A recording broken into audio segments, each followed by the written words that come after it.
Jamal. Yes, ma'am. Yes, ma'am. All right, guys, so we got a question 5.5. Number 94? Yeah.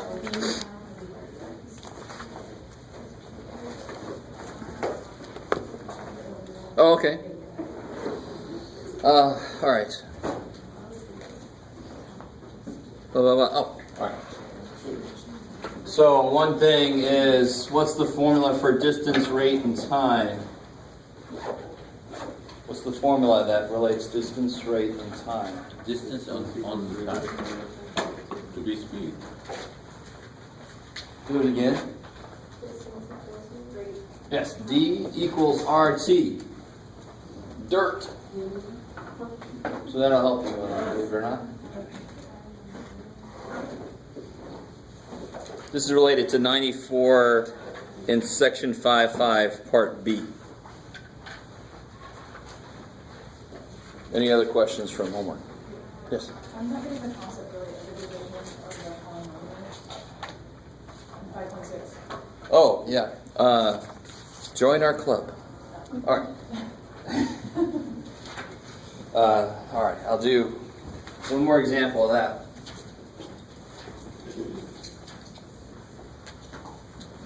Do you have a specific one in mind, or just? Yeah, well, like 27. I mean, I get it when you have, it's just like a letter, so it's Yes. a letter minus or plus the number.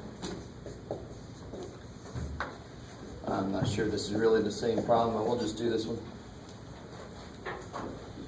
Okay. So if you understand the steps in normal long division, this is also normal long division, just with weirder looking things in it. So help me out here. We do the exact same thing as we do in long division. And say this goes into that how many times? One. Not one. Two. Not two. X. Yeah. Or another way to say it is X times what is this? That might be an easier way to think about it. You need one more X, so X times X is X squared. And then the minute you put a number on top, you multiply it by this whole number. Right? X minus 2 is a number. It's just a number I don't know yet. So X times X. X times negative 2. And then I change the signs. So those always have to cancel. If those don't cancel, you did something wrong. Negative 3x plus 2x. Negative x. Bring down the plus 5 like always, like you do in normal long division. Right? X times what is negative x? Plus, negative 1 times x is negative x. That's remarkable. We just figured that out. Right? And then negative 1 times negative 2 is plus 2. And then I change the signs. Negative x plus x cancels. Good. 5 minus 2 is 3. And how do I write that? No? 3 over x minus 2. Cool. So that's the fractional part that's left over. It's going evenly, so it's got some fractional part left over. Still got a worried look on your face. I don't know. I really don't know how else to do it. You put an example problem down for yourself. So again, just to really point out, people had trouble about why did I only look at this? Because how would you do the first step here? What would you really do? What number would you put up here and why? A lot of you guys are like, my first step would be to get out my calculator. Jeff, no, put that thing back. There, keep it holstered. 37. Yeah, I would say 37 divided by 6. Do you see how that doesn't really come into play unless, I got too big of a number or something. So why do I only look at this? Because that's what I would do. That's what I would do. 6 goes into 37 about 6 times, so I'm going to say, let's try 6. So 62 should go into 379 about 6 times. Right? So that's That's that part. So I know some people had trouble with why did we only look at this when we do it, because that's actually how we do it. That's actually how we do it. So then 6 times 62 is 372. That works nice. 70. Bring the 8 down. Then 6 goes into 7 once. So 62 goes into 78 once. 1 times 62 is 62. Change the sign. I really desperately want you to understand every step we normally do is a step we still do. Can't be different steps because they're just numbers. Why does it look a little worse? Because there are parts of it I don't know what they are. They're X's. I don't know what they are. But the steps can't be different because they are numbers. Okay. Hopeful. Now, just to make sure you guys remember too, how would I do? Why is this problem easier? How would I do this problem?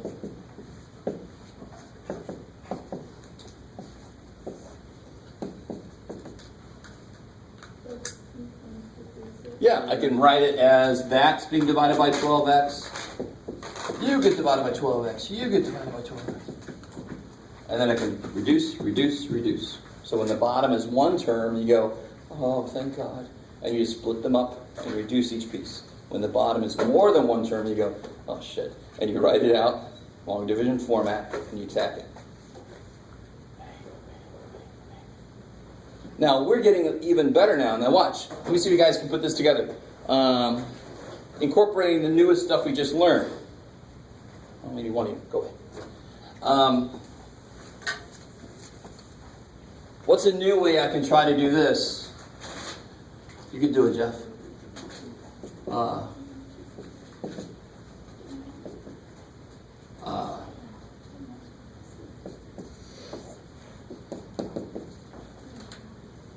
We have a better way to do this now. If we're able to do a certain thing. What do you think I try to do to the top related to what we just learned? What can I do to the top of that? Bless you. Come on, guys. Come on. Chapter 6. What's chapter 6 all about? What are we in the middle of? Factoring. So how would I try to factor the top? Bless you. I need numbers that do what? I need numbers that 5 and 3. I need numbers that multiply to 15, add to 8. 5 and 3, right? So I can write this as x plus 5, x plus 3, divided by... So what do you think happens? X plus 3's cancel. Holy shit. So if I'm able to factor anything in there, I'll do it. Now, a lot of the problems in the section where you had to divide, you weren't able to factor them if you look back at them. There were remainders. If I did long division, what do you think the remainder would be? 5. If I did long division, what would the remainder be here? You can do it, come on. No. What would the remainder here be? What would the remainder be? What would the remainder be here? I don't know why you guys are having trouble with this. Does 8 go into 24 evenly? No. Does 8 go into 24 evenly? Yes. So will there be a remainder? No, 3. No. So, did that go in evenly? Yes. So is there a remainder? No. Kick ass. So if there is a remainder when you do long division, you would not have been able to factor it anyway. Do you guys see what I'm saying? I was able to factor this and I had a part that was in common, so I killed them. If I did long division, on top would be x plus 5, there would be no remainder. Maybe. So look here, look. Now, I know 8 goes into 24 3 times, but how can I factor 24 up that's smart for this, if I wanted to do it the same way? How can I factor 24 that's smart? 8 by 3. 8 times 3, because then, so isn't that exactly what I just did there?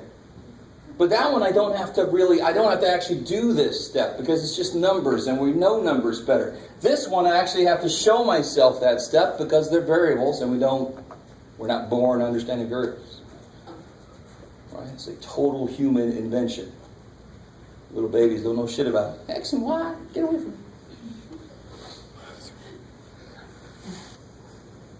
All right, maybe. So that's very interesting, right? Hopefully, that would be the next level. Once we get chapter 6 under our belt, we know all these forms of factoring. We're going to start doing what's called, what is this? It's a fraction, right?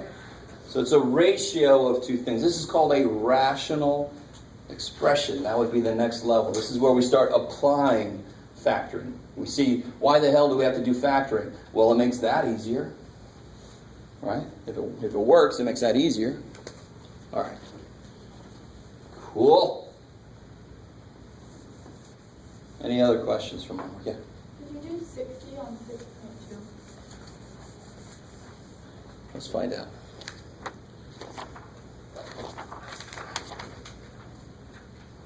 Oh yeah, good. What do you always try first in factoring? GCF. Because we learned what to do if this is not a 1. Do we like doing everything we have to do there? No. We have to do it though, but why do I not have to do it here? How can I make there be a 1 here if only I could take a 2 out? Can I take a 2 out? Can I take a 2 out? Yes. Because everything is divisible by 2, and what would I be left with? Okay. Squared? 4. 4x? And now this, it has a 1 out front. I just have to get the numbers that multiply by this, add to be this. Right? So, the thing we learned yesterday, when the number in front is not a 1, if I can take the damn thing out, I can make the number in front 1, and I can do it the easier way. If I can't take this out, oh shit, I gotta multiply there, blah, blah, blah. If you did do this, it would still work to the same answer. It's got to. It would still give you the same answer. It would just be longer, right? It would be the bad path to take. Maybe. I do more of this as the semester goes on. This is x2. X2. 6.2. 6.2. Yeah. I think yes. So this is before we officially learned what to do when this is not a 1. So when you see this problem, you're like, what the hell's what? Evil book. But it is a 1 because you can take it out. Good. I like it. I like it. Anything else from homework? All right, let's do this. Let me remind you about what we did yesterday, and then I will finally shut the hell up and let you guys do some problems out of the blue book. And I got some copies in case you're blue bookless. Blue bookless. All right, so here's what we did yesterday.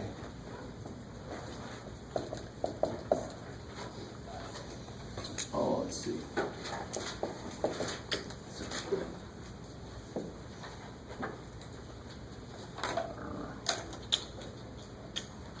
You can do it, Jeff. What do you got? Sure. Ooh, that's gross. All right. Ooh, yeah, it's going to be gross. You ready?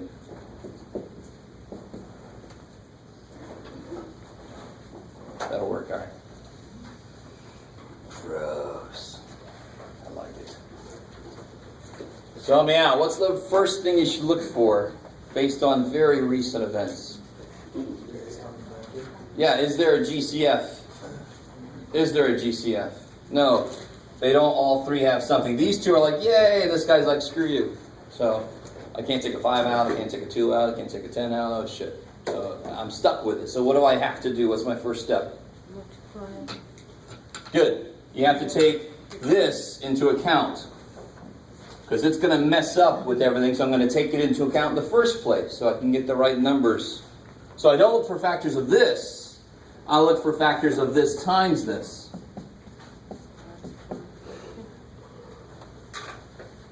Now look, they have to add up to be 73. Right? And they're going to be different sides. So one of them's got to be big and the other one's got to be small. I don't know if that kind of makes sense. I mean, how many times does 2 go into 150? 75. Will that make negative 73 as long as what's true? Yeah. And why exactly am I allowed to make them different signs? In fact, why must they be different signs? Because they have to multiply to be a negative. Do you guys see? So it's not, don't look at it like, oh, I got so much to remember. Look at it like, if that's a negative, it's telling you these two are different signs. It is helping you. Let me stop there for a second. How are we doing so far? So normally, if that wasn't there, I would just say, let me look at this and get factors that make that. If that's there, I don't look at this number, I look at the product, and then I do the exact same thought process. I want factors of that new number that make the middle term. And then what do I do with these two numbers I got? Oh, okay. Break that up. So this guy stays the same. This guy stays the same. Negative 73 I can write as, I'm going to put the 75 first, because it doesn't really matter. I could have wrote those in the other order, right? And I normally put the negative here if I have the option, because a minus here could lead to mistakes. I don't know if you've done enough grouping yet, you understand what I'm talking about. If you haven't, oh well. So, use a different number than the last number, use this number. Once I get those, I split the middle term up. It's going to be a longer process because it's a harder problem. It's not just the 1 in front, it's a 10. So the process I should expect it to be a little bit harder. But now that I've got 4 terms, what can I do? Group. What comes out of these two? 5. X. Good. 2. X. Right, 10 divided by 5 is 2. X squared, take an X, I got an X left. 15. Good, 15. And the X is gone. And look at this, now here. Now let me help you out, you ready? Now, would you say that I can't take anything out of that? Can you take anything out of these? No. I can. No, I can. I can always take a freaking 1 out. And the reason I say that is because if you do that, do you see how now it just looks like a normal? If you don't do that, people always are like, what the hell do I do, Jeff? Well, if you can't take anything out, you take a 1 out, because you can always take a 1 out. And now it looks more like what I'm used to looking at, right? Do you guys see what I'm saying? What's the next step?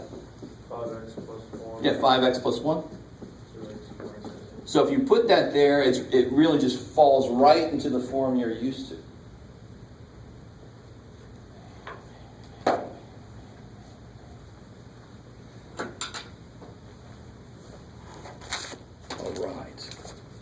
So, my little handout, and what I want you to work on right now deals with grouping and then trinomials, where the first number is a 1 and the first number is not a 1.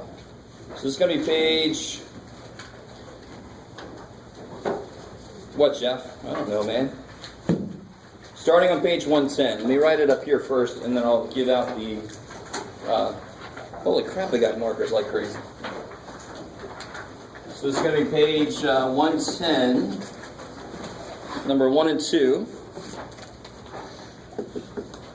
And then page 111, 112, 1 through 4, and 7 through 9. And then page 113, 1 through 4. Okay. That's in the blue book. So I'm going to give out, go ahead and group up. Group up. Cluster. Group up.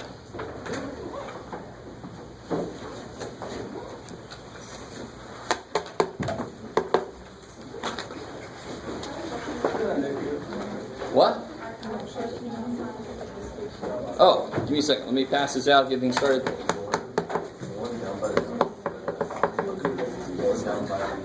Oh, good. 2 of you got looks good.